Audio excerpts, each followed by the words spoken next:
Hello, my name is Blair and welcome to another OS operating system. Today, we're gonna take a look into Fedora version 38 with the Gnome desktop environment.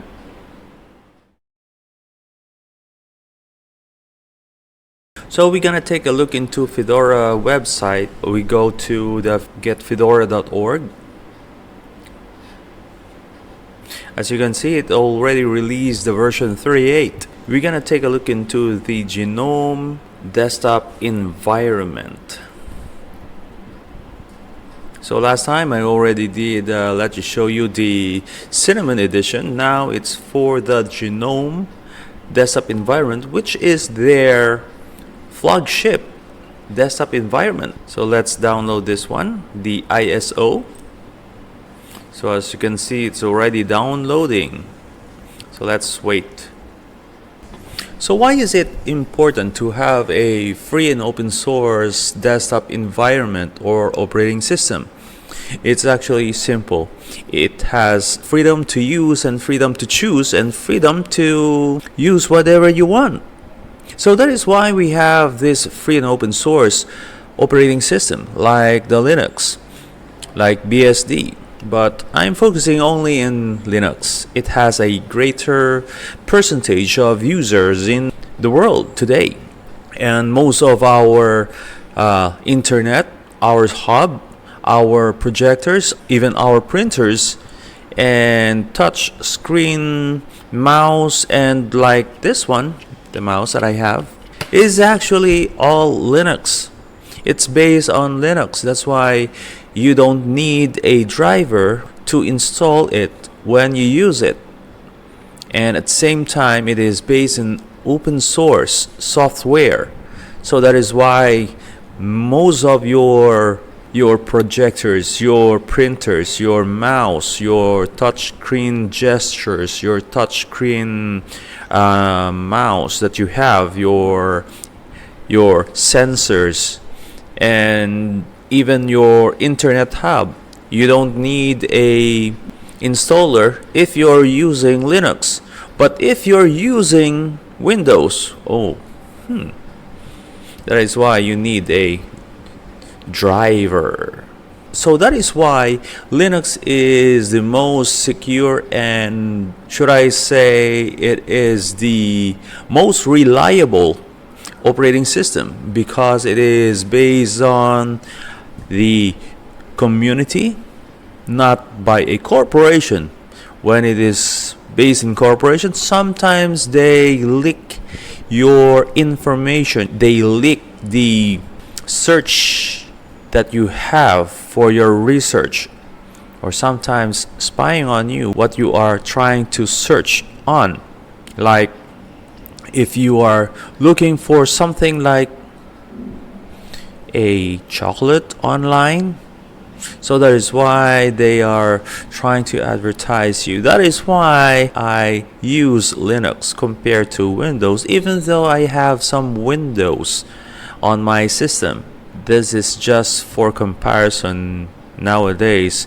Before, I was a heavy user. Windows is my daily driver. But when the adverts are creeping into my email, putting into my OS, that's when I decide I'm going back to Linux. Because way back then, during the 80s and early 90s, Windows do not exist as the most popular operating system. It is just a operating system. So that is why the older folks do not use Windows way back then. So it is not popular in 80s and early 90s. It's just popular when it hit the Windows 95, which is way back in 1997-98. It's just only 500 megabytes of hard disk. Come to think of it, we never use gigabytes at those times. We just use megabytes. Pretty sure right now you cannot even install a operating system with only like 30, no, make it 10 gigabytes.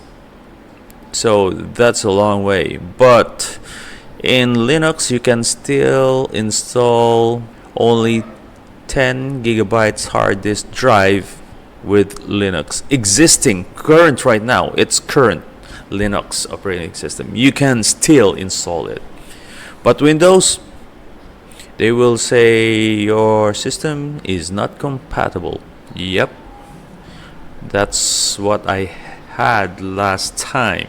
So anyway, let's go to our virtual box. Where is my virtual box? Right here.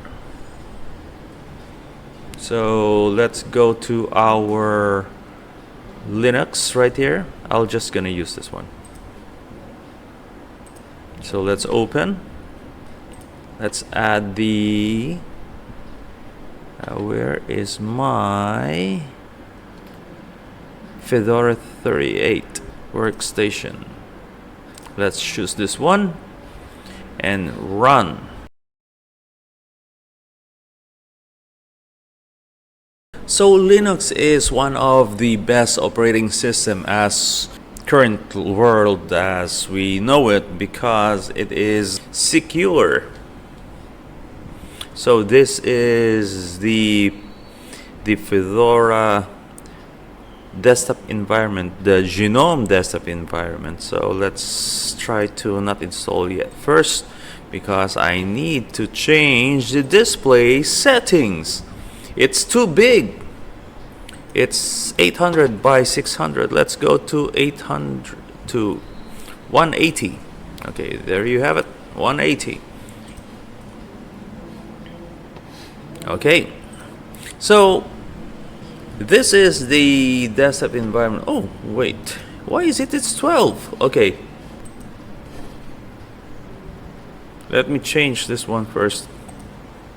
I need to change the clock, the region.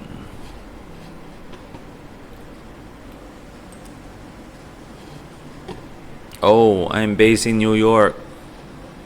I'm here in Bangkok, in Thailand. I think this is already okay. Is it? So this is the desktop that they have in Gnome, and if you click right here on the activities, you have this show apps, which is you have all the apps that you have in their default.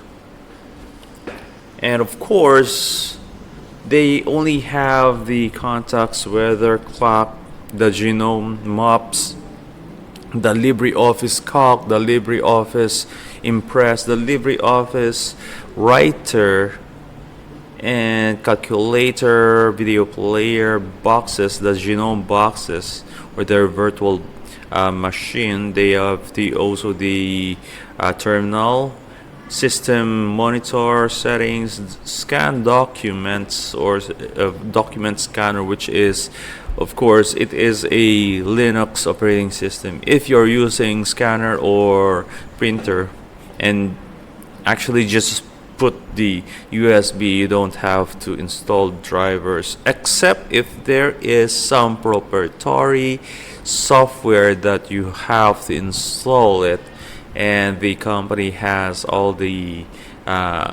debs or the deb files for Linux, the DMG for the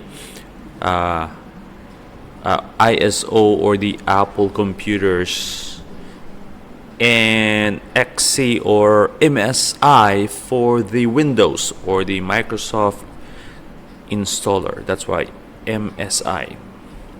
So we also have in the folder of utilities, we have the dist usage analyzer, the connections dist, the Gnome dist, characters, special characters, and the document viewer, the image viewer, problem reporting, logs, and font. Let's go out. We also have the audio player, the rhythm box, help, software center, cheese, which is for the camera, your webcam, and at the same time the text editor and the tour is just only for knowing the basic, so it's not really important. They also have in this dock, you have Firefox, calendar, photo viewer, that is photo viewer, the file manager, and the installer. So this is actually their basic Gnome box or Gnome desktop environment. So in the top you have the notification, date, time, and blah blah blah blah. Even the weather location, you have to click this one. You also have on the upper right the battery percentage, the screenshot right here. Let's screenshot. Oh, depends on the selected one or the whole screen or only a window. So I don't have any windows open. You also have the screencasting and then you record, but you don't have the audio. It's just only capturing the screen. So that is the difference between screen capture and the OBS, the Open Broadcast Software Screen Recorder. You also have the power button, the settings, and the lock. At the same time, your volume of your sound.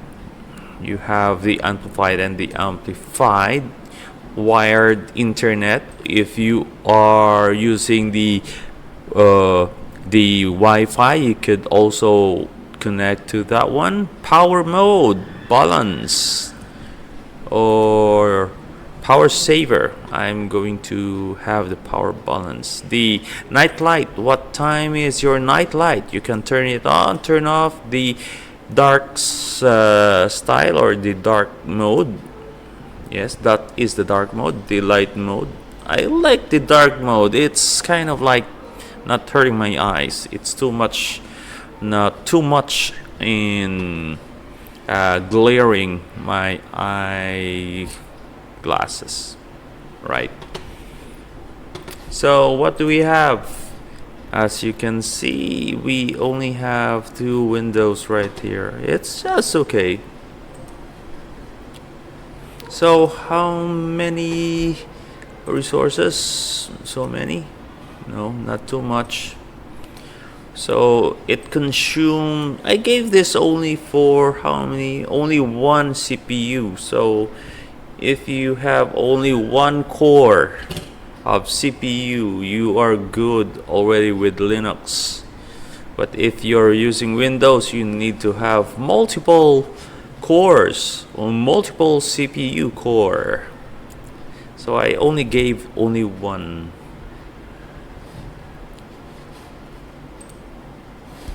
Let's try to see the NeoFetch, if the NeoFetch is here. If not, let's try to, oh no.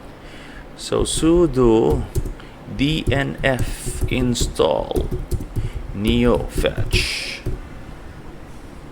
So let's wait for the reply. So it is already.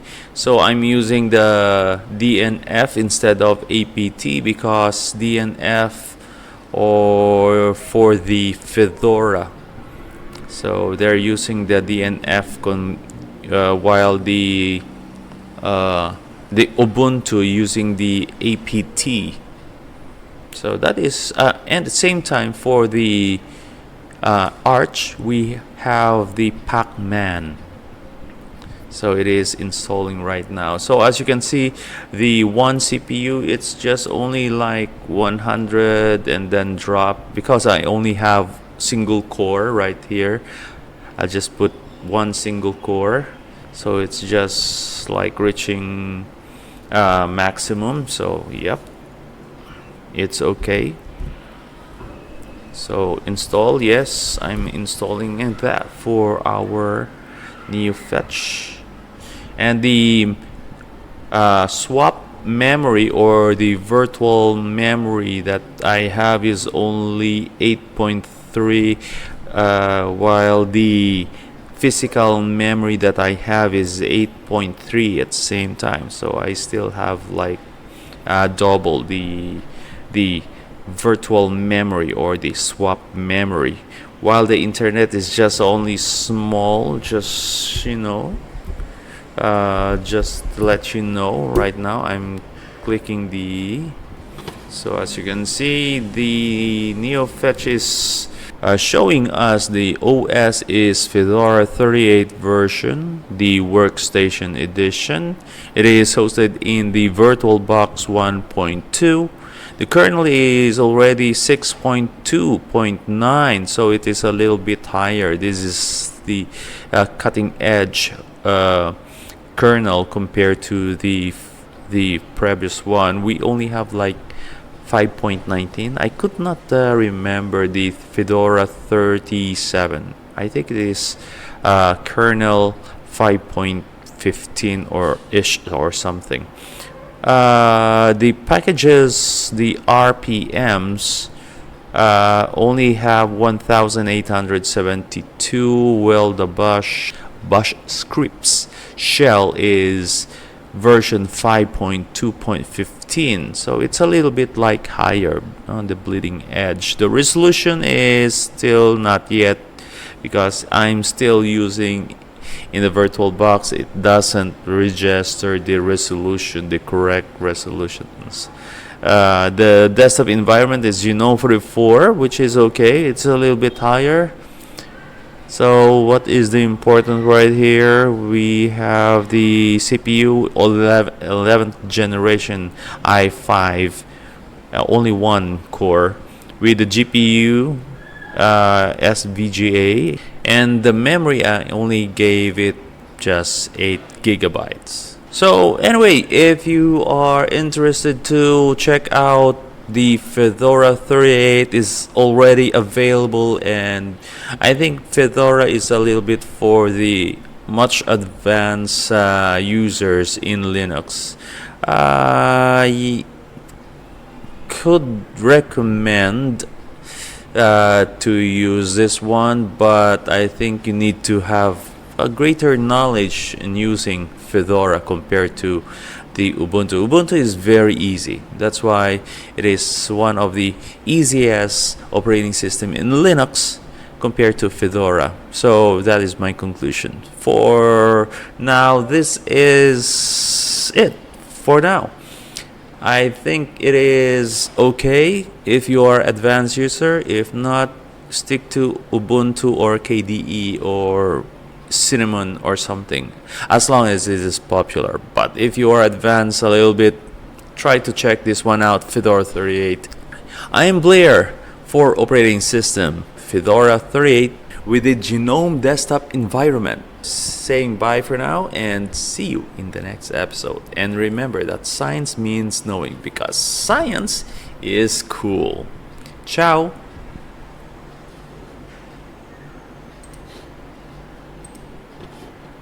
And cut.